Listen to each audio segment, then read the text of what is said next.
wax runtii muxuu ahaa ii sheega afka lagu soo koobi karo waxaan xusiisanaa waqtiga dheeraaya aad soo qaadateen waxaan xusiisanaa meelihii kala duunaa iyo aqoontii kala duunyada aad soo qaadateen waxaan rajaynaa ilaahay idankiisa inay noqoto taasi mid aad ku anfacdaan qaranka Soomaaliyeed mid aad ku anfacdaan ciidanka xoogga dalka Soomaaliyeed mid aad cadawga iyo dhibaatooyinka ummadda Soomaaliyeed meel kastaba ku heesta aduga dul qaadaan oo dalkan uu ku noqdo dal amni iyo xasiloonidiisa muxuu qof walba muwaadin oo isku halay karo aad iyo aad u mahadsan wasiirkeena gaashaandhigga oo runtii saakay nagala soo qayb galay soo dhaweyntiina iyo dhammaan saraakiisha halkan taagan oo ugu horeeya taliyaha dugsiga hoggaanka tababarka military ataajaha u qaybsanaha arrimaha ciidanka ee halkan nagula sugan iyo guud ahaan saraakiisha kale runtii waxa ay dadkaanu noo qabteen wax af lagu soo koobi karo ma ahan aad iyo aad bay u mahadsan yihiin adinkana waxaan rajaynayaa inaad noqotaan kuwa mar walba xusiisnaada wixii ay soo qaateen kuwa xusiisnaada marxaladii kala duunaaya ay soo mareen iyo ciidanka xoogga dalka Soomaaliyeed waxa uu ka sugayo ee saaka halkan u taagantiin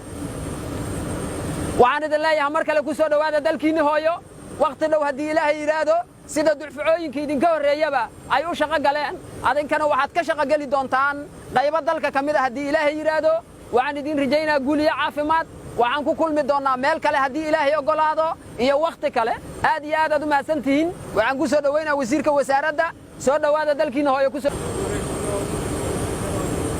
taliyaha ciidanka xoogga dalka Soomaaliyeed General Odawa Yusuf Raage military attachee-ga dawladda walaalahana ee Turki Yilmaz taliyaha Turksom ciidanka xoogga dalka Soomaaliyeed saraakiisha saraakiil xigeenada dhammaan askarta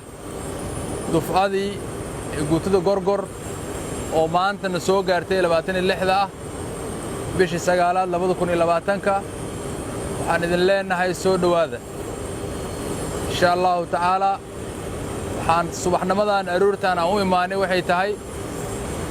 taliyaha iyo wasiirkii idin imaadeen macnaheedu waxay tahay in dalkiina hooyo aad wax u soo barateen ee ciidankiina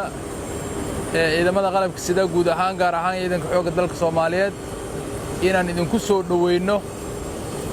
waxaan idin leenahay waa mahadsantihiin soo dhawaada insha Allah ta'ala dufcooyin idinka horeeyay ayaa jira sidiina oo kale aan u soo dhaweynay oo waagi ay idin direynay sidiina oo kale aan u dirnay oo runtii waajibaadkooda soo gutay oo haddana waajibaad sii gudanayo oo dalkaani u adeegay kuwaas ayaad ka mid tihiin insha Allah ta'ala ilaahay waxaan idinkaga baryaynaa inaad noqotaan kuwa anfaca dalkooda iyo dadkooda iyo diintooda waxa ilaahay aan ka baryaynaa inaad noqotaan kuwa anfaca ciidanka xoogga dalka Soomaaliyeed kuwa rantii lagu farxa ummadda Soomaaliyeed ay ku farxaan inaad noqotaan insha Allah ta'ala ilaahay idinkiisa waa noqonaysaan waa mahadsantihiin runtii sida juhdiga adag aad u bixiseen uguna diyaar garowdeen inaad ka mid noqotaan ciidanka xoogga dalka Soomaaliyeed diyaarna aad ugu tihiin inaad dalkiina dadkiina baad xureysaan insha Allah ta'ala hool adag ay idin sugaysa oo aad iyo aad u ballaaran ayaa ummadda Soomaaliyeed idinka sugaysa waxaana ka mid tihiin dib u dhiska ciidanka xoogga dalka Soomaaliyeed waad ogtihiin ciidanka xoogga dalka Soomaaliyeed meeshuu ka soo bilaabday General Daawud waagu loo dhiibay sidoo ahaa iyo waayadii damba 8 sidoo noqday maanta waxaan taaganahay dib u dhis ciidanka xoogga dalka Soomaaliyeed oo dib loogu dhisayo marka waxaad tihiin base ama bilow aad iyo aad u wanaagsan oo astaan u ah dib u dhiska ciidanka xoogga dalka Soomaaliyeed insha Allah ta'ala waxaan rajaynaynaa waqti dhow oo aad iyo aad u dhow inaan noqono libaahyada Afrika sidiina lagu yaqaanay sharafka iyo karaamada ummadda Soomaaliyeed aad u hooydeen mid la mid ah inaad gaartaan oo aan gaarnaan rajaynaynaa waqtiga dhow insha Allah ta'ala waxaan nasiib u hesheen taliya oo dhalinyaro ah oo idinka oo kala ah oo yaqaana baahidiina dhibaatadiina garab istaagayo oo ka turjumay waxaad kaloo haysataan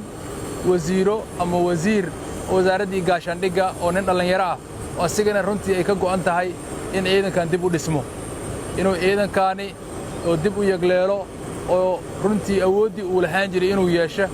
aad iyo aad u jecel habeenii maalin taasoo daliil u ah maanta subaxnimada inaan idiin imaanno runtii